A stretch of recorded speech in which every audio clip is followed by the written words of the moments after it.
Est-ce que vous sentez parfois que les gens que vous aidez essayent de vous exploiter et que cela vous amène à ne plus vouloir aider les autres? Eh bien, vous pouvez apprendre aujourd'hui avec nous à être vraiment utile aux autres et à les aider sans vous faire du mal en faisant cela.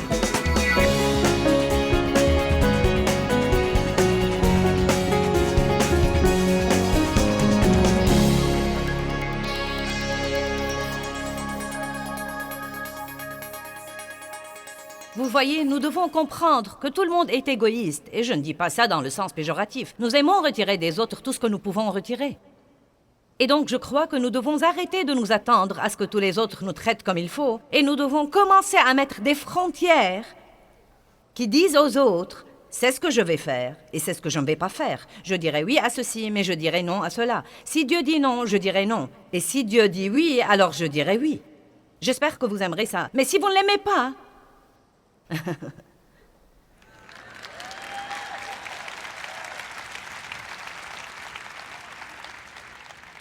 Écoutez-moi bien. Quand vous faites ça de la mauvaise façon pendant des années, il y a des gens assis ici aujourd'hui qui peuvent pratiquement se lever et dire « C'est une parole de connaissance de Dieu pour moi, car je sais que Dieu essaye de s'occuper de moi. Je sais que Dieu essaye de me parler, et je sais plutôt ça, mais je n'avais vraiment pas le courage de le faire. » Et quand je vois quelqu'un comme toi me dire qu'il passe par les mêmes choses et ce que je devrais faire, je me dis bien, je sais que je devrais faire ça, mais laissez-moi vous dire quelque chose. Il y a toujours une partie de vous qui est adonnée à le faire de la mauvaise façon. Quand vous commencez à bâtir des frontières et des barrières que vous n'aviez jamais auparavant, et que vous commencez à affronter des gens que vous n'aviez jamais affrontés auparavant, je peux vous assurer qu'ils ne vont vraiment pas aimer ça. Si vous vous attendez à ce qu'ils disent merci... Wow! Merci, je savais plutôt que je déraillais, mais j'attendais que tu viennes me le dire. Ça ne va pas arriver. Même Dave et moi... Non, mais même quand l'un de nous doit affronter quelque chose avec l'autre, la plupart du temps, s'il essaye de m'affronter, je ne lui dis pas « Oh, merci, j'aime cette correction. » Et la plupart du temps, si je lui dis quelque chose, il ne me dit pas ça non plus. Il me dit « De quoi parles-tu? Tu regardes trop de sport à la télé? Qu'entends-tu par là? Qu'entends-tu par là? » Mais nous avons tous les deux remarqué, vous affrontez les choses, puis vous les laissez à Dieu, vous ne maltraitez pas la personne et... peu de temps après, les choses commencent à changer.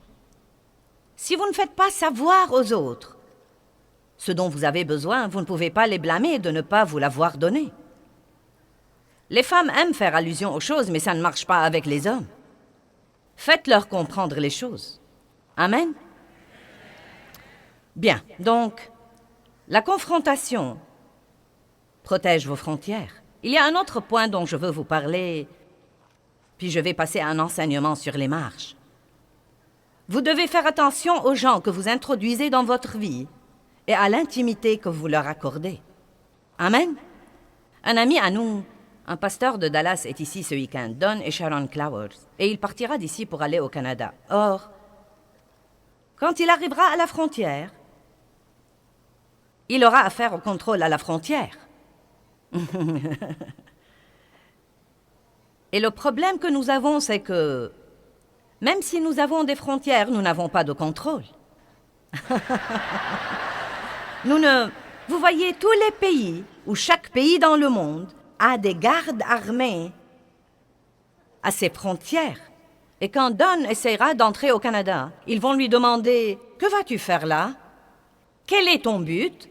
Quel est ton motif? » Laissez-moi vous dire quelque chose. Tous ceux qui veulent être vos amis n'ont pas toujours un bon motif. Et vous devez être assez intelligent pour discerner très vite s'ils vont ajouter à votre vie ou bien vider votre vie. Amen? Je vais répéter. Nous devons arriver à pouvoir discerner très tôt dans une relation. Est-ce que cette personne va ajouter quelque chose à ma vie? Ou est-ce que cette personne va me vider de tout? Maintenant, je n'ai rien contre ça, non, mais je m'implique avec les gens et tout mon rôle dans leur vie, c'est d'essayer de les aider et d'essayer de leur donner. Et je n'ai rien contre ça, mais écoutez-moi. Il n'y a pas une relation saine qui puisse continuer indéfiniment comme ça. Tôt ou tard, il doit y avoir un changement.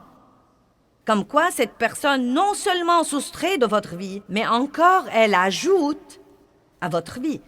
C'est magnifique que vous vous impliquiez dans la vision du ministère des autres et les aidiez à bâtir leur ministère et réaliser leur vision. Mais tôt ou tard, ils doivent se soucier de votre ministère et de votre vision et de ce que Dieu pourrait faire avec vous. Ça ne peut pas être unilatéral.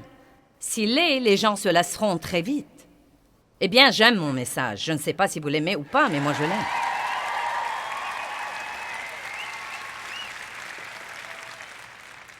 Donc, quand Don va essayer d'entrer au Canada, ils vont lui dire quel est ton but, pour combien de jours tu comptes rester. Ils pourraient même lui poser la même question de 4 ou 5 façons différentes pour voir s'ils peuvent le désarçonner. Ils pourraient même vouloir examiner ses bagages, voir s'il essaye d'introduire quelque chose qu'il a caché. Et finalement, s'ils n'ont rien contre lui, il entrera dans le pays. Je crois que nous devons faire un peu plus attention à qui nous introduisons dans notre vie, surtout si nous les introduisons dans des relations intimes. Une grande partie de la raison pour laquelle nous nous faisons du mal, c'est notre idiotie.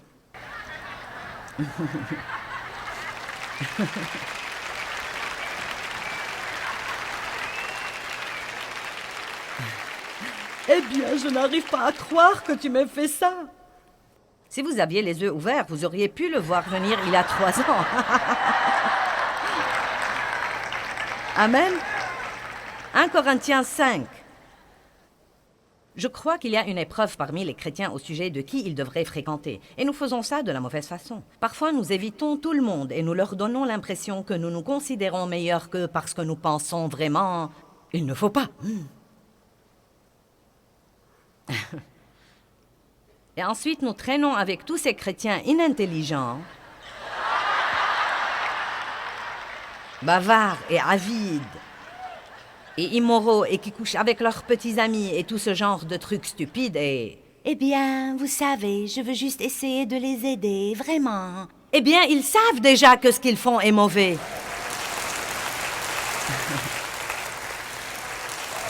Donc, écoutez ça. 1 Corinthiens 5...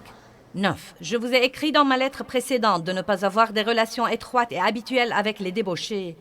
Non pas de façon absolue avec les débauchés de ce monde ou avec les cupides, et les ravisseurs, et les tricheurs, et les voleurs, ou avec les idolâtres, car il vous faudrait alors complètement sortir du monde et de la société humaine. Donc, vous savez, comprenez que si vous essayez d'être un chrétien qui ne touche jamais à rien dans le monde, non, mais vous allez avoir du mal parce qu'il y a beaucoup de trucs là-bas. Mais il dit, maintenant ce que je vous dis, c'est de ne pas avoir des relations avec quelqu'un qui se nomme frère, mais est impudique ou cupide ou idolâtre, dont l'âme est attachée à n'importe quel objet, et il continue ou ivrogne, ou ravisseur, ou voleur, ou tricheur. Et il dit, vous ne devez même pas manger avec quelqu'un comme ça. Maintenant, l'hypothèse ici est que c'est une personne qui sait tout et quand même fait ce qu'il ne faut pas faire. Évidemment, il y a des chrétiens sur tous les niveaux de maturité spirituelle et nous ne disons pas de ne pas les aider pour les élever au niveau suivant. Mais vous savez, mettons par exemple que quelqu'un écoute mes sermons depuis 20 ans. Et si vous écoutez mes sermons depuis 20 ans, vous devez savoir quelque chose. Et donc, mettons qu'il écoute mes sermons depuis 20 ans. Il doit donc certainement savoir... Vous ne pouvez pas m'écouter pendant 20 ans et ne pas savoir que c'est mauvais de potiner et de médire des autres. Donc, disons que maintenant j'ai un ami qui, bien qu'il m'ait écouté pendant 20 ans, chaque fois que nous nous rencontrons, il ne fait que médire des autres. Maintenant, je dois mettre une frontière parce que sinon, je ne vais pas rester en sécurité. Car si je continue à parler et ouvrir mon cœur à cette personne qui empoisonne continuellement mon esprit avec le commérage, à ce moment-là, je vais me retrouver dans un piège et peut-être avoir mauvaise conscience à l'égard de quelqu'un juste à cause de ce que cette personne dit, et ce qu'elle dit n'est peut-être même pas vrai. Je dois donc l'affronter, que tout le monde dise affronter. Combien d'entre vous n'aiment pas la confrontation? Bon. Eh bien, à vrai dire, moi non plus. Vous ne pensez pas probablement que c'est le cas parce que je n'ai pas l'air d'avoir trop de problèmes à le faire ici. Mais lorsqu'il s'agit de relations individuelles et de personnes dont vous voulez être bien vues, vous savez, je n'aime pas côtoyer les gens fâchés. Et donc, beaucoup de fois, quand vous affrontez quelqu'un, vous devez supporter la crise qu'il va piquer pendant les 3 jours suivants. Et donc, nous préférons éviter ça et nous essayons de faire disparaître par la prière les choses dont Dieu veut que nous nous occupions. Amen. Donc, je dois mettre une frontière. Je dois dire, tu sais quoi, je t'aime bien, j'aime ton amitié, mais... tu sais, je ne veux pas te blesser, mais tu parles tout le temps des gens devant moi. Et ce n'est pas bien. Tu sais, ce n'est pas ce que Dieu veut que tu fasses. Maintenant, peut-être qu'il se fâchera un peu. Il sera blessé, mais il continue à le faire et rien ne change. Là, je dois passer au niveau suivant de confrontation. Si tu continues à faire ça, je ne pourrai plus être en relation avec toi. Maintenant, ma frontière doit se fortifier. Vous savez pourquoi? Parce que vous êtes responsable de vous-même. Vous êtes responsable de garder votre cœur. Écoutez ce que la Bible dit. Garde ton cœur plus que toute autre chose, car de lui sont les issues de la vie. Vous devez garder votre cœur. Vous devez avoir des contrôles à la frontière de votre vie.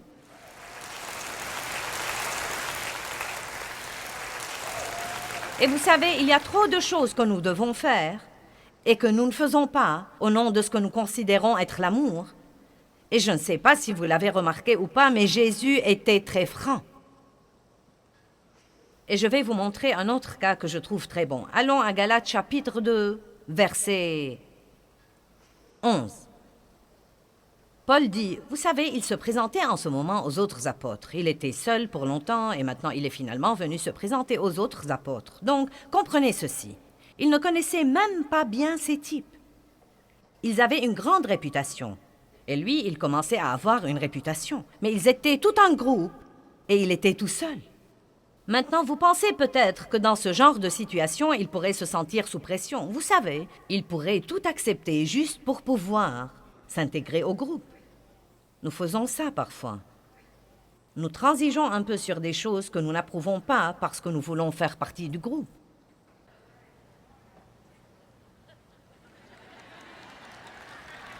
Ne faites pas comme si vous ne saviez pas de quoi je parle. Mais écoutez ça.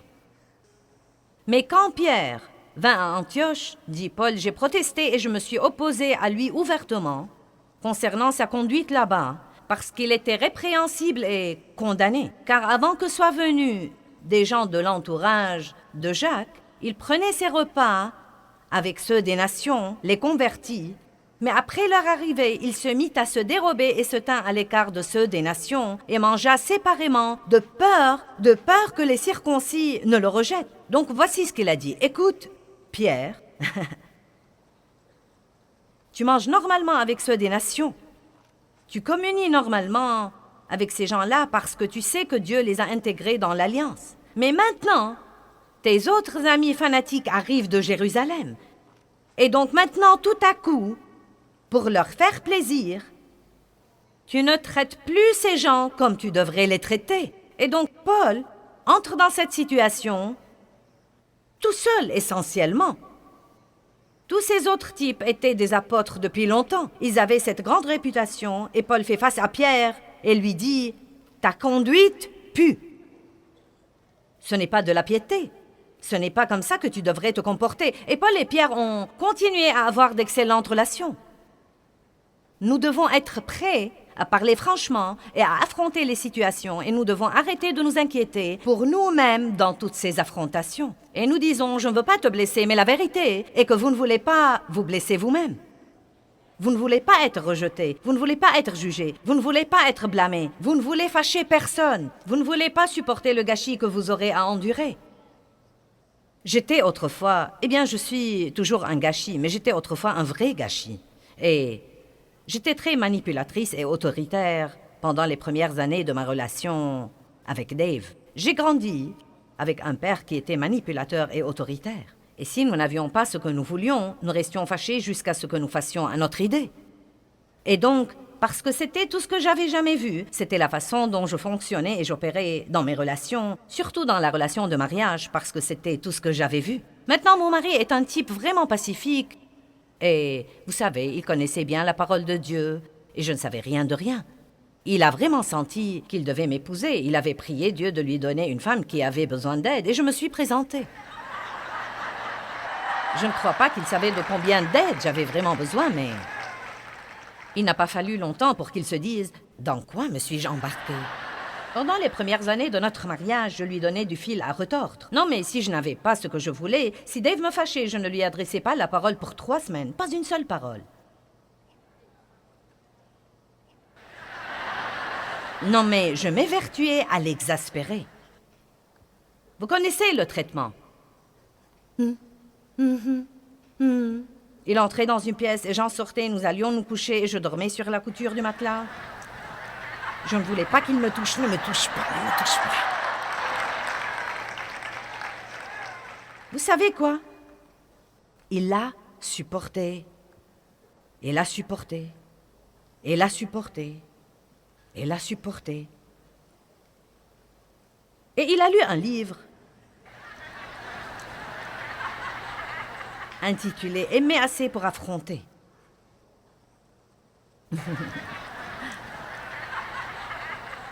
Et il a senti que Dieu lui a mis ce livre entre les mains parce qu'il était temps, pour moi, de grandir. Et il savait que s'il ne commençait pas à m'affronter, cela n'arriverait jamais. Quand vous vivez avec quelqu'un qui a de mauvaises habitudes, ce serait agréable de croire qu'il y aura un flash du ciel qui le changera, mais la vérité, c'est que Dieu vous utilisera. Peut-être, vous savez, nous ne pouvons pas changer les gens, nous ne devons pas entrer dans les œuvres de la chair pour changer les gens. Mais ça ne veut pas dire que vous ne devez pas affronter les situations dans la piété quand Dieu vous dit de les affronter. Et la clé est de les affronter, leur dire la vérité, mais ne pas rester fâché. Amen. Et donc, Dave m'a amené ce fameux livre. Et il m'a dit, sache que j'ai lu ce livre. Et je me rends compte maintenant que je dois commencer à t'affronter, car nous savons tous les deux que ta façon d'agir n'est pas bonne. Et nous savons tous les deux que ta façon de me traiter est irrespectueuse et pas comme il faut. En fait, il m'a dit, si je déterminais ma valeur comme homme d'après ta façon de me traiter, j'aurais abandonné depuis longtemps.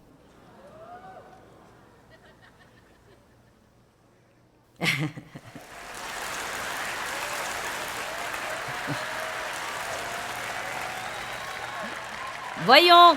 Chut. Écoutez ceci.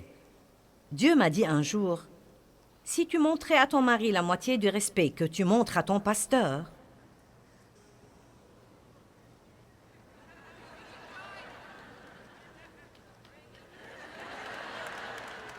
donc je l'avoue, j'étais un gâchis. Mais je peux vous dire la vérité. S'il ne m'avait pas affronté, je n'aurais jamais changé. Et je lui avais demandé la raison pour laquelle il avait attendu si longtemps. Et il m'a dit, je savais au début que je ne pouvais rien faire parce que tu avais tant de problèmes et tu avais tant de souffrances et de blessures que si j'avais commencé à venir contre toi les quelques premières années, tu m'aurais quitté et je l'aurais fait. Donc il y a un timing pour les choses. Il y a un temps pour affronter, il y a un temps pour ne pas affronter. Parfois, vous devez attendre et prier. Mais quand Dieu vous dit qu'il est temps d'agir, vous devez agir. Donc, je ne demande à personne de rentrer à la maison et de commencer... Vous savez, bien, j'ai écouté ce message formidable aujourd'hui. Et vous savez quoi? Nous allons mettre quelques frontières et quelques barrières dans cette maison.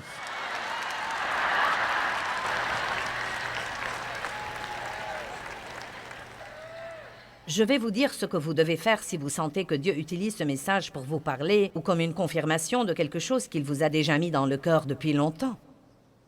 Vous devez faire ce que Dave a fait. Il m'a averti. Il m'a dit, je vais commencer à t'affronter et je te dis dès maintenant que tu ne vas pas aimer ça. Mais si je ne fais pas ça, nous n'allons pas rester mariés.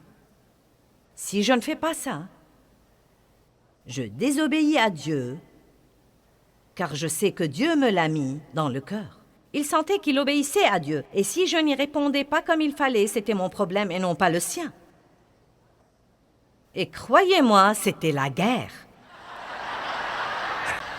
Non, mais je vous dis la vérité absolue. J'avais une telle rébellion dans mon âme.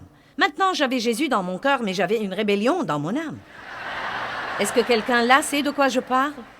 Non, mais j'aimais Dieu, mais il y avait une partie de mon âme qui n'était pas crucifiée et qui n'a jamais été traitée. Et vous savez quoi? J'avais été abusée par des hommes et je m'étais fait beaucoup de vœux et beaucoup de promesses. Jamais un homme ne me dirait de nouveau ce que je devrais faire. J'ai lu le truc de la femme docile. Les femmes devraient s'adapter à leur mari et je ne savais pas orthographier le mot s'adapter, encore moins l'appliquer. Je ne voulais m'adapter à personne, je voulais que tout le monde s'adapte à moi. Avez-vous jamais vu un petit enfant piquer une crise? Non, mais une vraie crise? Eh bien, écoutez, nous pouvons piquer des crises dans nos âmes. Non, mais au-dedans de moi, c'était comme... Je ne pouvais plus supporter. C'était le moment où je me suis allongée sur le plancher et je me suis accrochée au pied des meubles. Vous vous rappelez? Je vous en ai déjà parlé. Non, mais littéralement, la guerre dans mon âme était si grande et si puissante.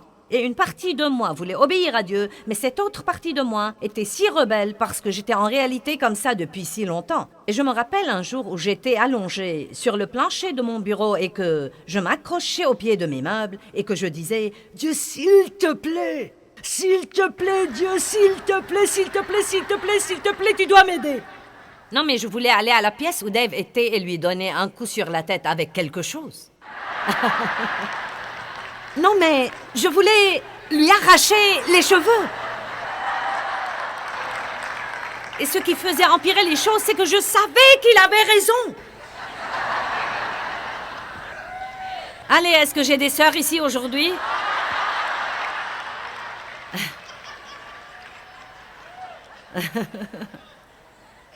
Mais la bonne nouvelle, c'est que, par la grâce et la miséricorde de Dieu, et il m'en fallait beaucoup, j'ai pu rester à l'intérieur des frontières de la parole de Dieu. Je voulais faire ce que Dieu voulait que je fasse, mais je veux que vous m'écoutiez aujourd'hui. Ça va être un peu différent de ce que je croyais. Je voulais rester à l'intérieur de la parole de Dieu, mais il fallait que quelqu'un vienne m'affronter.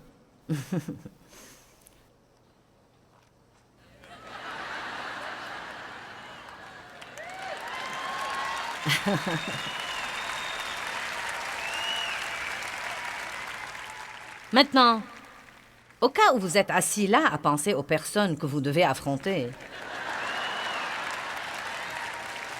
je devrais probablement dire ceci et vous demander d'être un peu ouvert à si oui ou non vous devez être affronté sur certains plans.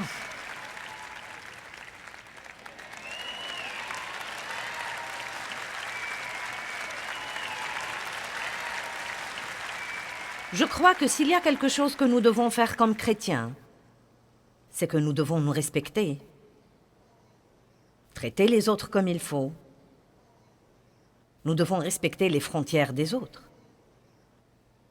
Et je me suis pratiquement décidée à ne pas être en relation avec des gens qui ne me respectent pas et ne respectent pas mes frontières. Et je sais que pour garder les choses comme il faut dans ma vie, il faut affronter les gens de temps en temps, et je n'aime pas ça. Ce n'est pas plus drôle pour moi que pour vous. C'est même plus dur pour moi que pour vous à cause de la façon dont j'ai été élevée. Mon père était furieux tout le temps. Et une des situations où je commence à céder, si je ne reste pas vraiment dans la prière, c'est que parfois je ne veux pas fâcher quelqu'un parce que j'ai vécu toute ma vie frustrée et fâchée dans une zone de guerre. Et surtout si c'est quelqu'un de proche, ça ne me dérange pas trop si c'est quelqu'un de lointain, mais si c'est quelqu'un que je dois côtoyer et le voir fâché, je n'aime pas ça. Et donc je dois faire ça par la foi, tout comme je vous demande de le faire par la foi. Et là encore, ne rentrez pas à la maison pour commencer un tas de trucs. Vous devez prier, mais j'imagine que beaucoup d'entre vous avez des choses qui se passent dans vos relations où les gens vous exploitent. Vous le savez et Dieu le sait également. Dieu essaye de s'occuper de vous là-dessus. Il y a ceux d'entre vous qui avaient exploité les autres. Vous n'avez pas du tout respecté leurs frontières et leurs barrières. Et il est temps pour chacun d'entre nous de grandir et de comprendre que nous devons commencer à faire ce que Dieu nous dit de faire. Amen.